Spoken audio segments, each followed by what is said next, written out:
Gyökeres, Sesko, Ekitike, Watkins. Roll the dice. Where do you go first? But that one would make sense to me. I think he'd like to play for Arsenal. Are you a conspiracy theorist? No, absolutely not. Any London football fan can't dispute that Arsenal are the best team in London.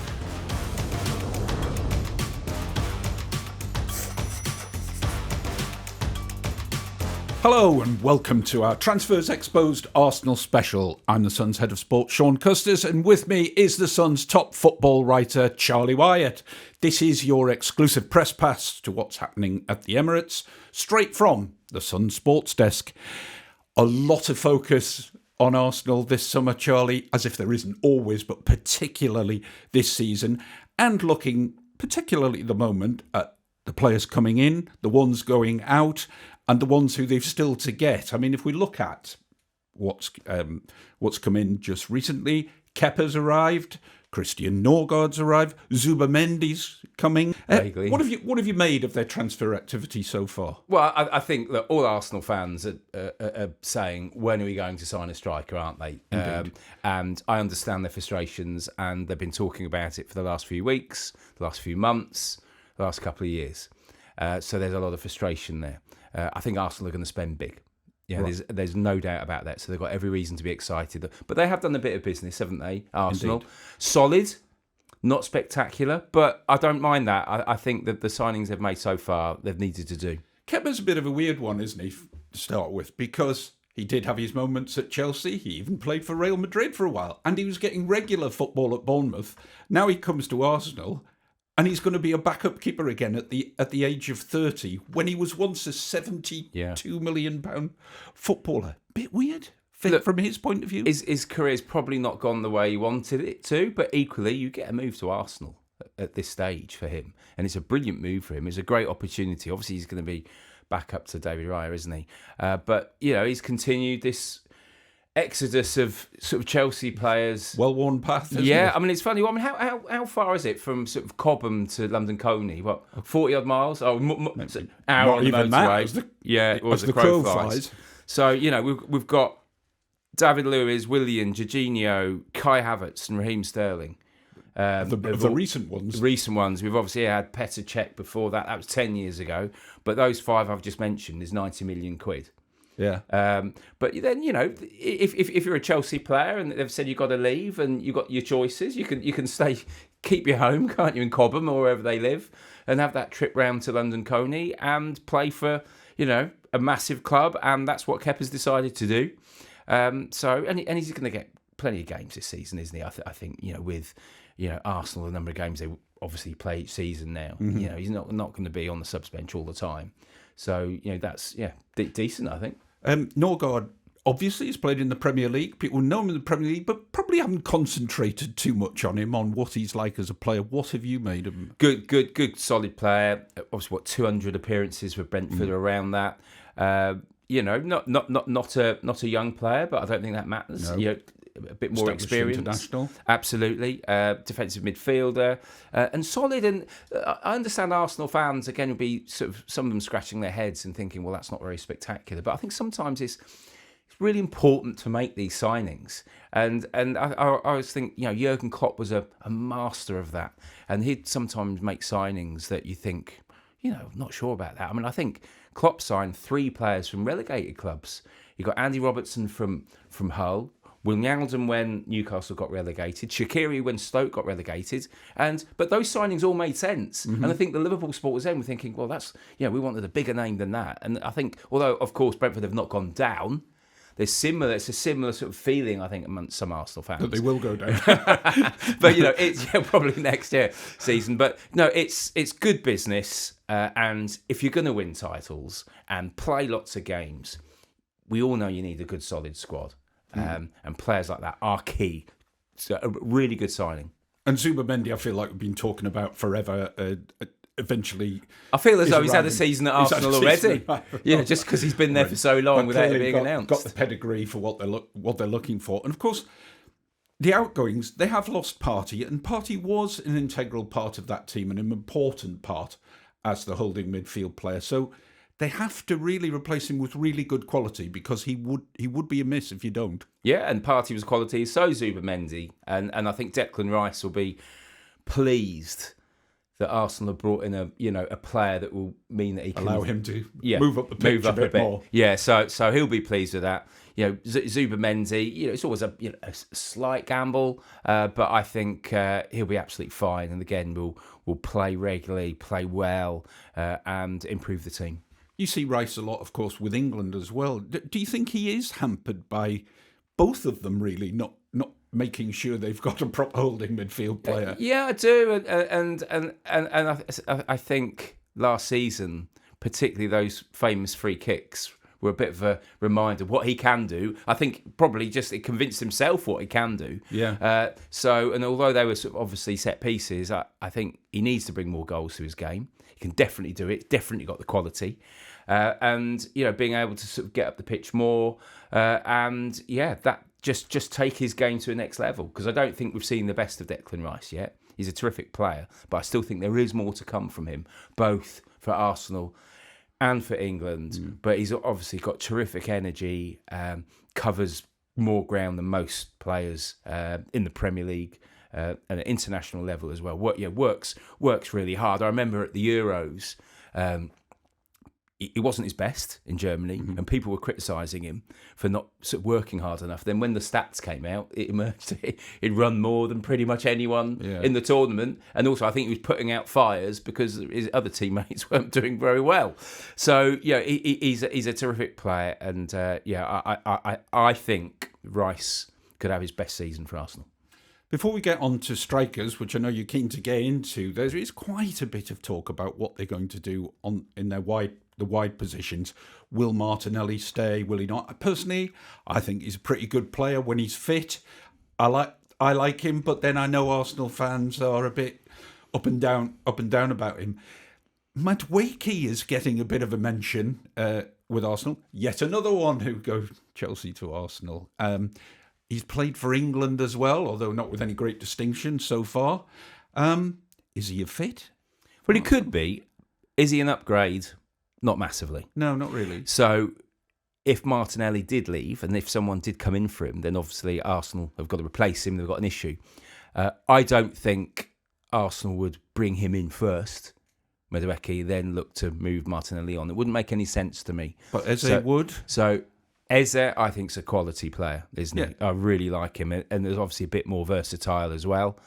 So I understand Arsenal's interest there.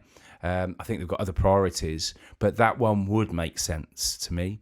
I think he'd like to play for Arsenal, and again, it'd give him the stage to just take his game on a bit further.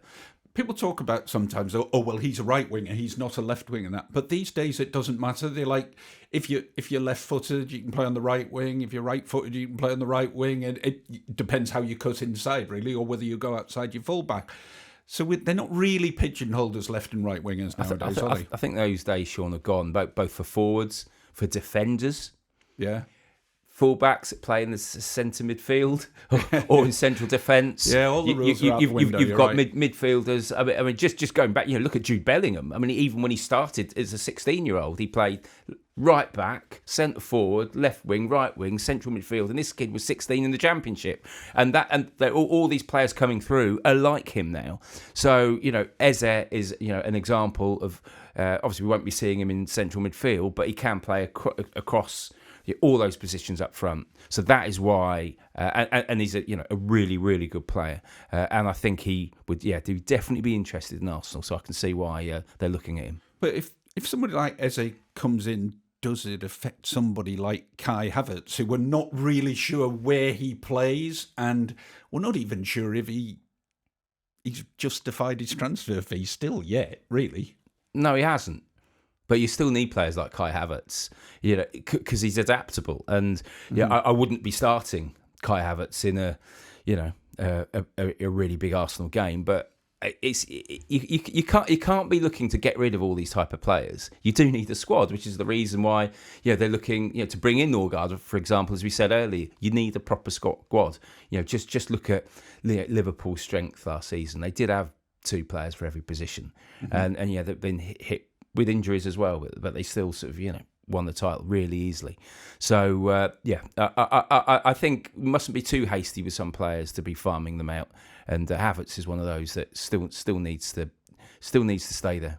Okay, if you're in the hot seat, if you're Mikel Arteta and you're looking at the forwards and you know it's a big headache for you because you're not sure who's going to agree to come and you're not sure really who is best. You've got Gyökeres, Sesko, Ekitike, Watkins. Roll the dice. Where do you go first? Gyökeres, I think. I still can't get over, all these Premier League clubs of these, huge scouting systems around the world. I didn't notice him at Coventry. And he was a bloke at Coventry who, look, I know there's the story he wanted to play abroad, go back abroad and all that sort of stuff, but it is ludicrous. It was only 2 years ago, wasn't it? Yeah, it was 20 million. He was scoring quite a few goals in a bang average team.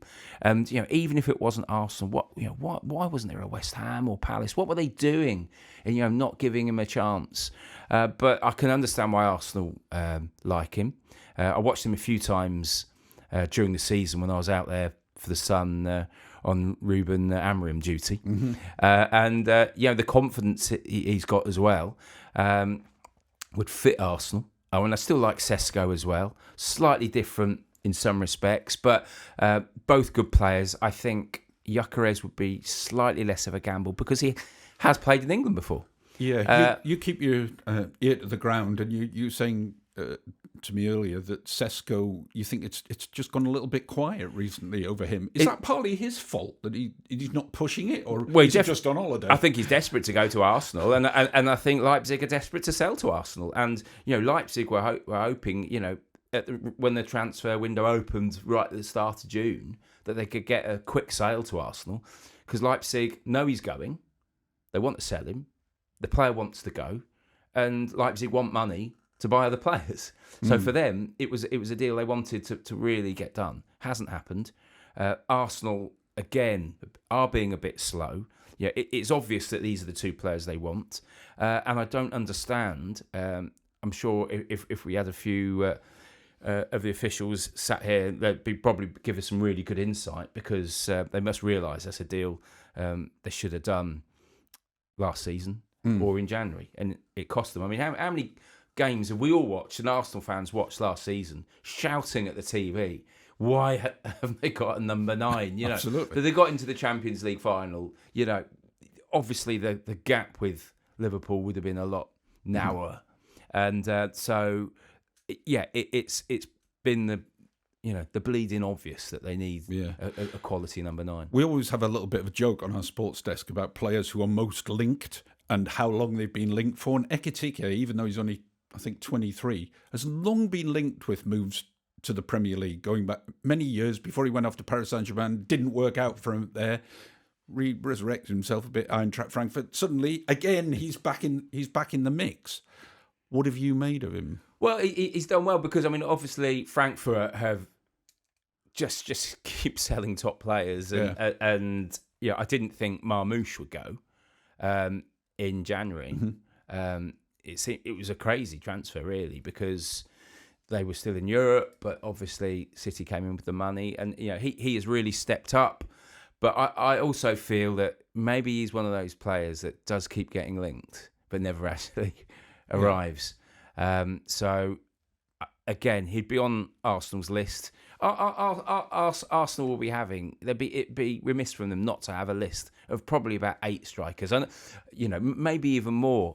I think sometimes people think that they're only probably looking at 1 or 2 players. But I remember a couple of years ago, I was actually having a beer with a Premier League sporting director, and I sort of thought, I said to him, do you have 3 players for every position?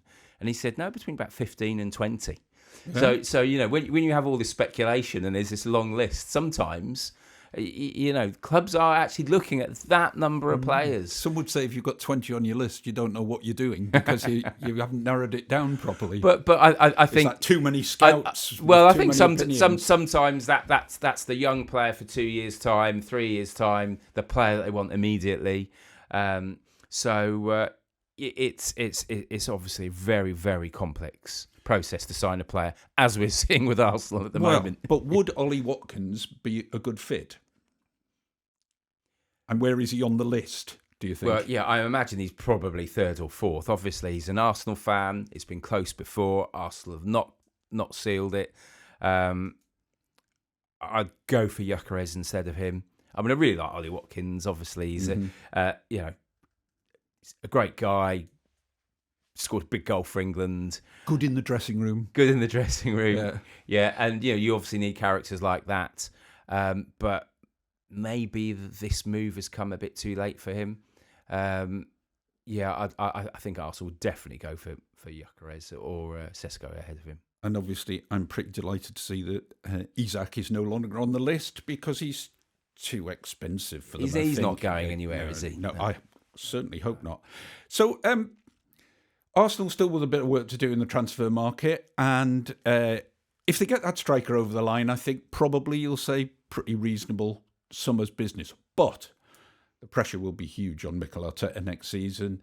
Yes, he's finished second. He got the semi-finals of the Champions League.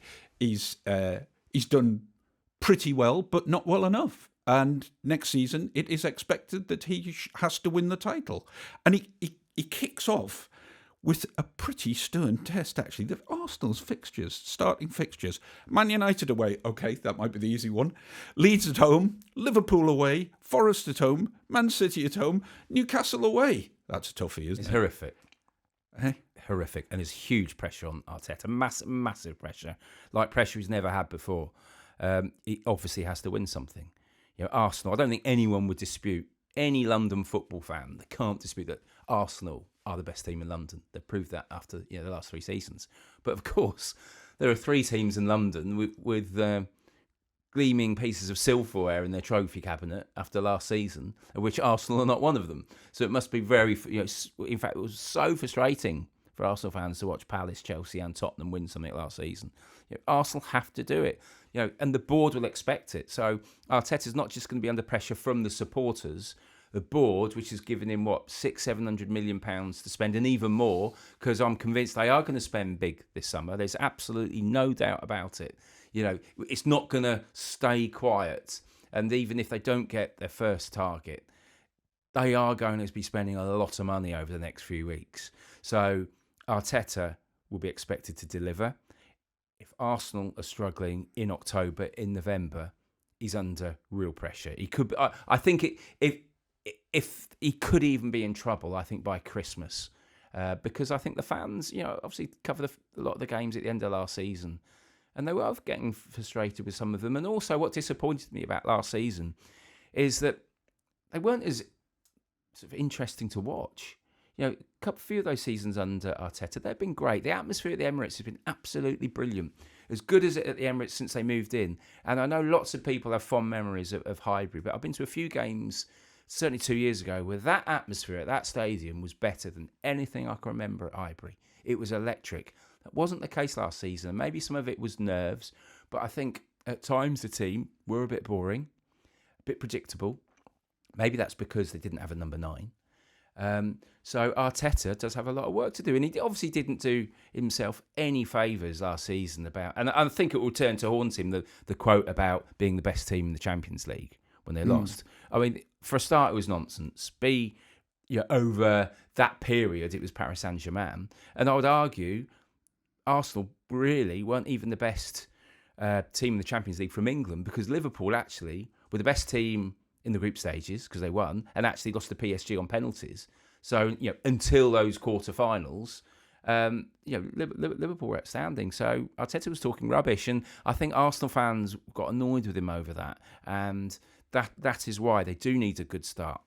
It's really nasty when you read those out. It's a real reminder that's going to be really difficult for them. And they have to get their mentality right as well. I thought last season at times the mentality wasn't there. The mentality of being a winning team was not there. It's not what we've seen from Liverpool and Manchester City in the past. And that's something he's got to find quickly. But when we go through those fixtures, do you think he must have looked at them and thought, just give me a break. Just let me get a nice sort of little, almost like doublies in cricket. Just serve me up a few that I can get some points on the board. Yeah, I mean, look, there's one or two conspiracy theorists at Arsenal who think... Are you a conspiracy theorist? No, absolutely not.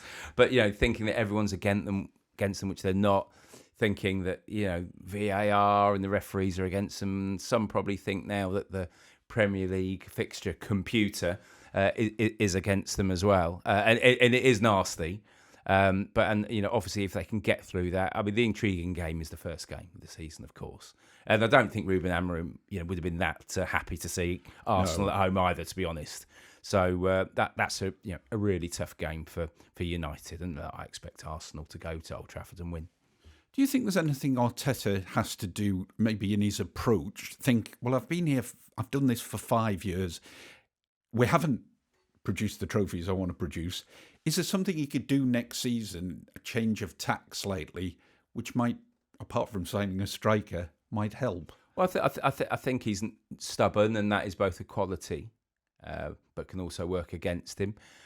Obviously, there's been the injury issues as well, which have not helped him. And that's something that I'm sure they've continued to look at the club. And you can't just blame the medical department about that as well, because I'm sure he's always getting a lot of advice. And then that's, it's up to the manager to make sure that, he is careful with his players. Is there something he does in training? I mean, I was saying that he flogs them too much in training. Or it could be a bit of that, or just maybe sometimes players are being played when they shouldn't have been played. Mm-hmm.